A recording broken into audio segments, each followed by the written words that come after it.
Salam damai sejahtera Bapak Ibu serta saudara-saudari semua. Untuk mengawali renungan tentang firman Tuhan ini, mari kita bersatu dalam doa. Tuhan Allah Bapa di sorga yang melebihi segala akal, hati, dan pikiran kami umat manusia, berfirmanlah kepada kami sebab kami bersedia untuk mendengar, dan oleh pertolongan Roh Kudus mampukan kami agar boleh melaksanakan firman-Mu itu dalam hidup kami sehari-hari. Hanya dalam nama Tuhan Yesus kami mohon kepadamu. Amin. Sebagai nas renungan firman Tuhan pada hari ini diambil dari Ibrani 1 ayat 3 yang berbunyi demikian. Ia adalah cahaya kemuliaan Allah dan gambar wujud Allah dan menopang segala yang ada dengan firman-Nya yang penuh kekuasaan. Dan setelah ia selesai mengadakan penyucian dosa, ia duduk di sebelah kanan yang maha besar di tempat yang tinggi.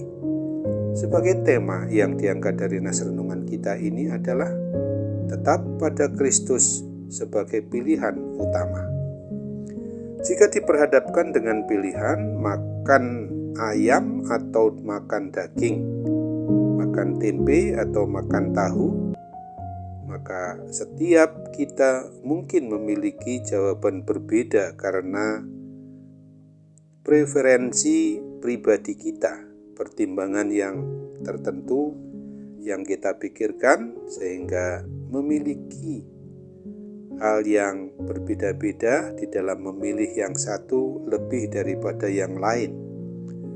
Hidup selalu dipenuhi dengan berbagai pilihan yang menuntut kita untuk memilih satu dari yang lain.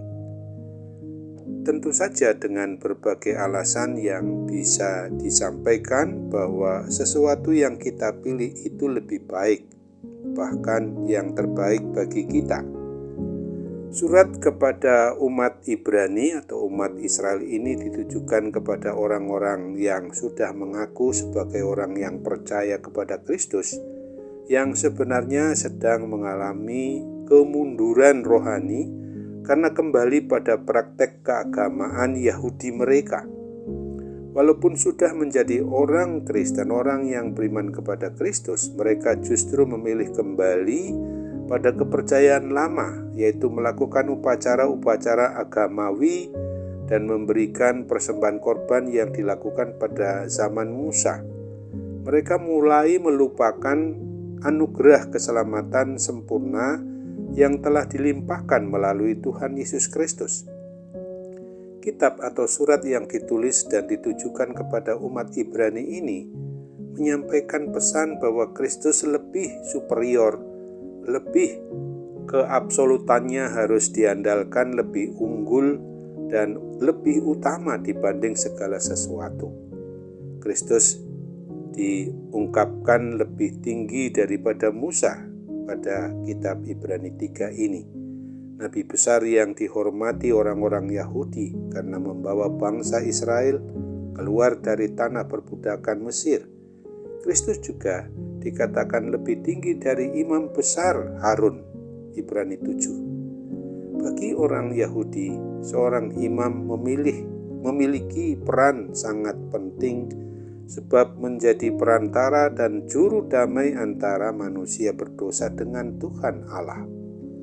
Tidak ada alasan lain bagi umat untuk tidak memilih Tuhan Yesus Kristus sebagai nabi dan guru terakhir dan juga imam besar agung di atas imam besar manapun juga, dan kepala di atas kepala-kepala apapun juga di dalam hidup keagamaan orang Yahudi.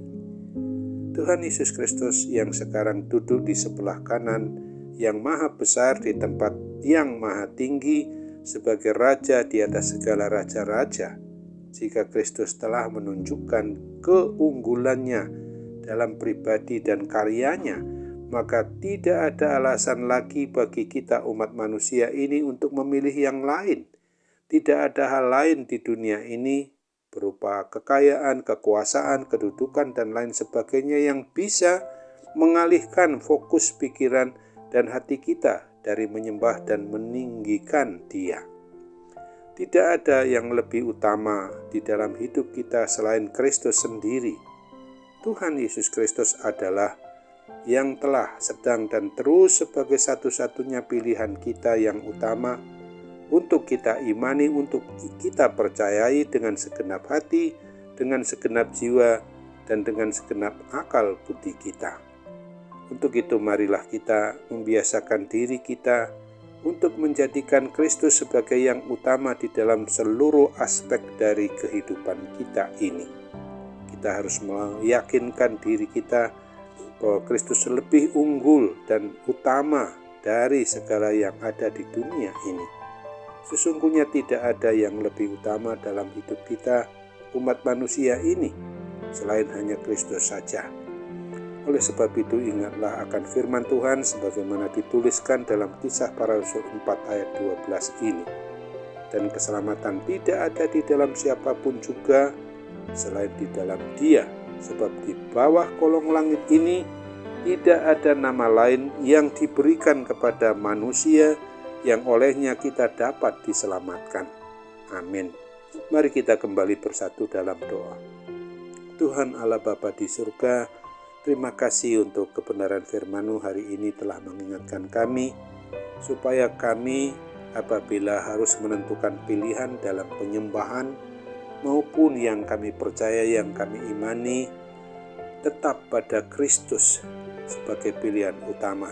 Tidak ada yang lain yang harus kami andalkan, yang harus kami unggulkan, atau yang harus kami utamakan lagi. Sebab Tuhan sudah menyatakan diri dalam kerendahan hati. Tuhan itu sungguh di atas dari segala-galanya. Oleh sebab itu, tolonglah oleh pertolongan Roh Kudus saja kami mau hidup melaksanakan apa yang berkenan di hati Tuhan. Maka ketika ada pergumulan yang kami hadapi, berupa sakit penyakit apapun juga sekarang, kami tetap mohon campur tangan Tuhan untuk memberikan kepulihan dan kesembuhan dari kuasa sakit penyakit apapun juga.